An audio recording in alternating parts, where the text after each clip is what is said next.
Zekariah पयलो भाग जिवीत बदलूंक आपोवणें चॅप्टर 1 झेकारिया प्रवादी बेरेकियाचो पूत इद्दोचो पूत आसलो. दारियसाच्या दुसऱ्या वर्सा 8व्या म्हयन्यान ताका सर्वेस्पराचें अशें उतर आयलें. तुमच्या पुर्वजां कडेन सर्वेस्पर एकदम रागार जाल्लो देखून तांकां अशें सांग.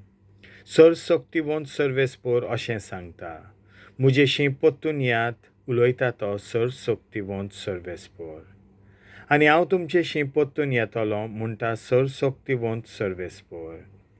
तुमच्या पुर्वजां भाशेन जावं नाकात. तांकां आदल्या प्रवादयांनी अशी बोबाट केल्ली. सर्वशक्तिवंत सर्वेस्पर अशें सांगता, तुमच्या खोट्या चालींक आनी तुमच्या खोट्या कोत्तुबांक पाट करात. पूण तांणी म्हजें आयकलें ना वो म्हाका चीत दिवंक ना, उलोयता तो सर्वेस्पर. तुमची पुर्वजां आतां खंय आसात? आनी प्रवादी म्हूण ते अजून जिवे आसात कितें? तरी सांगात. म्हज्या सेवकां प्रवाद्यांक हांवें म्हजे संदेश आनी निवाडे तुमच्या पुर्वजांक कळोवंक फर्मायल्ले. ह्या संदेशांनी आनी निवाड्यांनी तुमच्या पुर्वजांची पाट धरली न्हू. ह्या पासत तांणी दूख धरून म्हणलें, जशें सर्वशक्तिवंत सर्वेस्परान थारायल्लें आनी आमचे चालीक आनी कोरण्यांक फावो आसलें तसो तो आमचे सरी वागलो. पयलें दर्शन घोडेस्वर. 11व्या म्हयन्याच्या शेबात म्हयनो 24व्या दिसा दारियसाच्या दुसऱ्या वर्सा झेकारिया प्रवाद्याक बेरेकियाच्या पुताक इद्दोच्या पुताक सर्वेस्पराचें उतर अशें आयलें.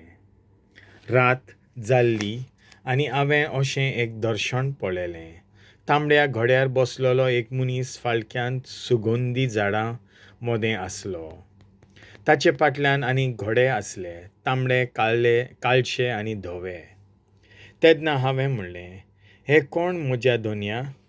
म्हजे लागीं उलोयतालो त्या devdutan म्हाका सांगलें, ते कोण तें हांव तुका dakhoitolom. सुगंधी झाडां मोदें उबो आसलो त्या मनशान असो जबाब दिलो, सर्वेस्परान आख्ख्या संवसारार गोस्त करूंक धाडल्यात तेच ते. आनी तांणी सुगंधी झाडां मोदें आसलेल्या सर्वेस्पराच्या दुताक अशी खबर दिली, आमी आख्ख्या संवसारार गोस्त करून आयल्या आनी सगळो संवसार शांत आनी समाधान आसा. तेन्ना सर्वेस्पराच्या devdutan म्हणलें, सर्वशक्तिवंत सर्वेस्परा, गेल्ल्या 70 वर्सां भर जेरुजाल्याचेर आनी जुडाच्या शारांचेर तूं रागार आसलोय. तर केन्ना पर्यंत तूं तांची काकूट करूंक रावतलोय? आनी तेन्ना सर्वेस्परान म्हजे कडेन उलोयतालो त्या devdutaक दुलोब आनी बुजवण दिवपी उतरांनी जबाब दिलो. म्हजे लागीं उलोयतालो त्या devdutan तेन्ना म्हाका म्हणलें, अशी परगटणी कर. सर्वशक्तिवंत सर्वेस्पर अशें सांगता, जेरुजाल्या आनी सियोना सरी हांव पेरमाशेन लासतां. पूण आतां सुस्त जियेतल्या राष्ट्रांचेर म्हजो राग जळटा, कित्याक आदीं हांव जेरुजाल्याचेर आनी सियोनाचेर मातसो रागार आसलो, पूण तांणी हांचेर धाडलोलें नश्ट वाडयलें. त्या पासत सर्वेस्पर अशें म्हणटा, दया धरून हांव जेरुजाल्याक परत आयलां. तातूंत म्हजें मंदीर नव्यान बांदून येतलें, उलोयता तो सर्वशक्तिवंत सर्वेस्पर. आनी जेरुजाल्याचेर माप घेवची दोरी विस्तारतले. अशी परगटणी कर. सर्वशक्तिवंत सर्वेस्पर अशें सांगता, म्हज्या शारांक नव्यान भोव बरे दीस येतले. सर्वेस्पर सियोनाक परतून बुजवण दितलो आनी जेरुजाल्याक नव्यान विंचून काडटलो.